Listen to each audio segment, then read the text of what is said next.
You know what's interesting though? I mean, Hollywood loves to bring back things from our childhoods and give them to us again, reinvented and retweaked.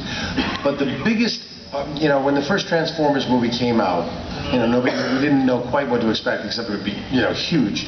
And I took my son, who at the time I think was 11 or 12. And I took my son. The biggest applause in the entire thing was when Optimus Prime uttered his first line, and it was Peter Cullen, the original voice from the TV series. And I mean, the place just erupted with "Yeah!" And I audibly heard people behind me say, "They got the original guy, they got the real guy, they got the real Optimus." And so if they ever did make a Pinky and the Brain movie, of course our hope is that they would remember that to hire us. Cast all the celebrities you want around Pinky and the Brain, but Pinky and the Brain, it's a unique chemistry that only we know the formula of. With it, we will take over the world.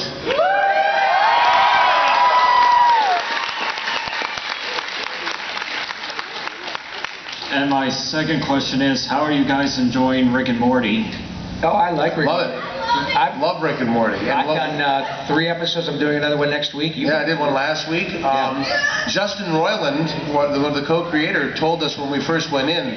He said, "I grew up watching Pinky and the Brain in my, I'd sit there in my pajamas, and he was already like drawing and being creative as a kid. And he said, I knew when I grew up I'd create a cartoon show, and I knew I wanted to work with you guys." Wow. So it's almost like that was a motivation for him to. He said, "I wanted to work with Pinky and the Brain."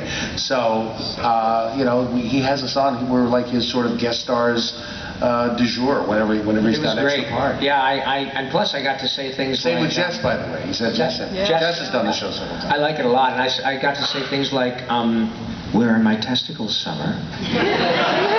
That's not something you get to say every day. I do know where my testicles are, whether it's summer, winter, spring, or fall. Pretty much. Thank you.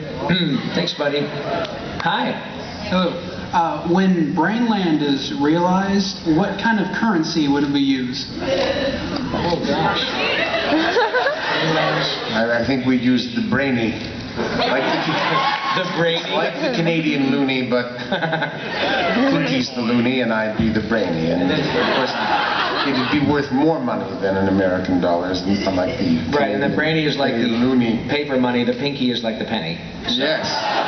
So you would say, "Are you kidding me? Gas is 8 fucking brainies a gallon? Are you kidding me?" Yeah. And one more question.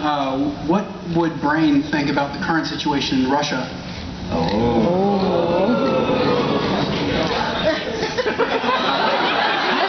I'd say stop that and make nice.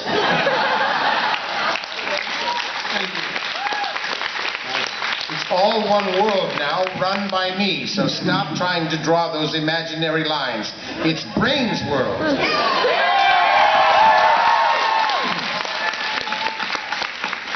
And I would say, "Oh, for God's sake, Vlad, put your bloody shirt on."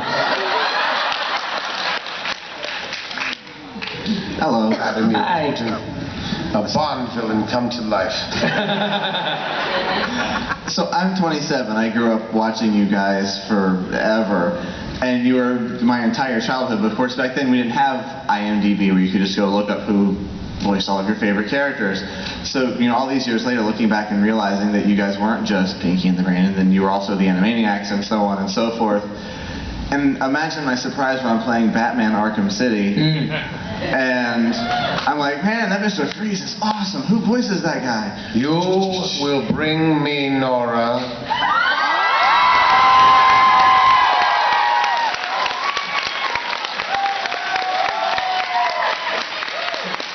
Or you will die.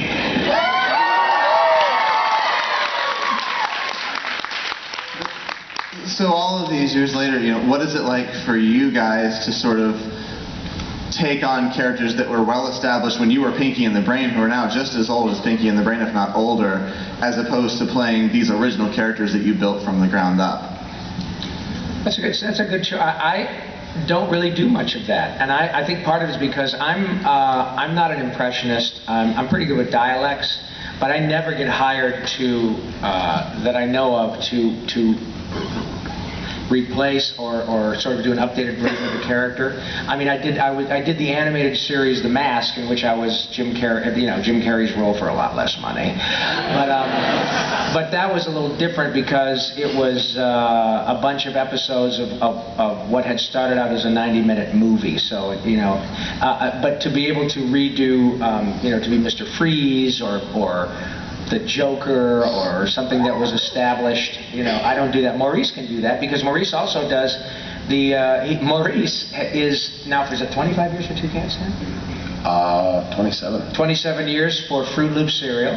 Follow your nose, it's always nose. Kellogg's Fruit Loop cereal. That's what I was going to be telling you.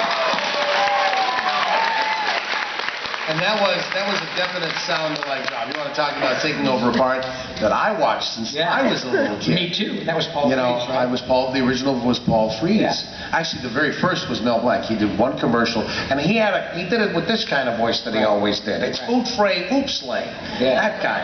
And then the next round of commercials they made, I remember when I was young, was that he became an Englishman. You sound like Ronald Coleman. Yeah. So when Paul Frees died in 1987, I had done one commercial with him, and I played this sort of Doc Brown kind of character who said, "Look, Toucan, my bird bot can sniff out fruit flavors just like you."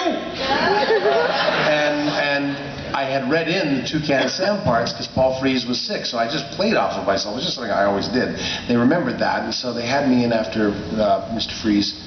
I don't mean that way it sounded. After Paul Frees had died, and they had me in to read for the character, and it came down to me and another guy, and it was kind of one of those things where this guy Tom Rook went out on a limb, and he did a blind test with the guy from Kellogg's and said, "Never mind names, I'm going to play my guy and your guy." He had me loop the commercial because they'd actually gone with another guy, and he had me loop the commercial and do all the lines. And he said, "Pick the guy that sounds most like Toucan Sam." And the guy, without knowing who he picked, said, "Well, that's my guy." That guy said, "No, that's my guy." So I ended up getting the job off of that, and I've done it for 27 years. Yeah. And God, I mean, it's just nice to know for 27 years you've had a job. But that's the difference, though. Is Maurice and several other actors have that ability. Billy can do that. There are several other guys who can. Jim Cummings. Jim Cummings is Winnie the Pooh and Tigger. And the Tasmanian Devil. I don't have that ability.